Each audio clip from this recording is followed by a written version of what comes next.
Всем привет, ребята, и сегодня у нас будет разговорное видео возле камина. Как вы видите, в моей жизни очень много всего поменялось, и в этом видео я все расскажу. Ну и как вы можете видеть, у меня опять же новый стиль, новая прическа и всякое такое. Мне кажется, это самый неинтересный факт из этого видео. Так, переходим дальше. Вы можете заметить, что я не нахожусь в хаосе, то есть другая обстановочка. Это потому, что он мне просто надоел. Но ребята из хаоса, наверное, заживут своей жизнью, либо же останутся в хаосе и будут набирать новых участников, всякое такое. Но я про это, конечно же, снимать уже не буду. Я буду жить своей жизнью, а они своей. Вот так вот.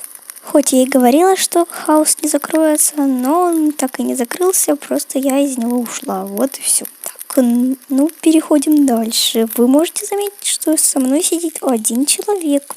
И не эта собачка, а мой... А сейчас вы знаете кто. Так как я ушла из хаоса, я шла к себе домой, потому что мне негде было жить. И шла, и, как всегда, уронила свои вещи. Ну, конечно же, как же без этого. И этот молодой человек мне помог. Я ему рассказала всю мою ситуацию, и он мне, конечно же, пригласил к себе в гости поночевать. Меня он, конечно же, заинтересовал, но я ему это не сказала. Но на следующий день он сам мне это сказал, но я, конечно же, ответила взаимностью, и можно официально назвать нас парой. Так вот, это мой парень.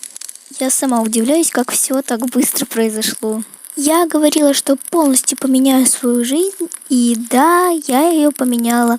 Как я говорила, поменяла стиль, прическу, но еще и имя, которое я вам сейчас скажу. Так, и меня зовут Луна. Да, это мое новое имя.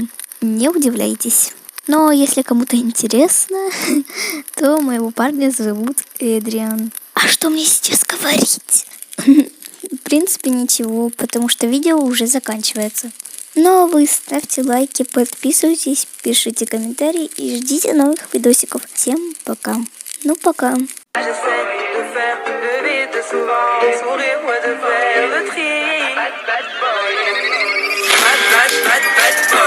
Toutes tes copines sont des bad girls, on s'en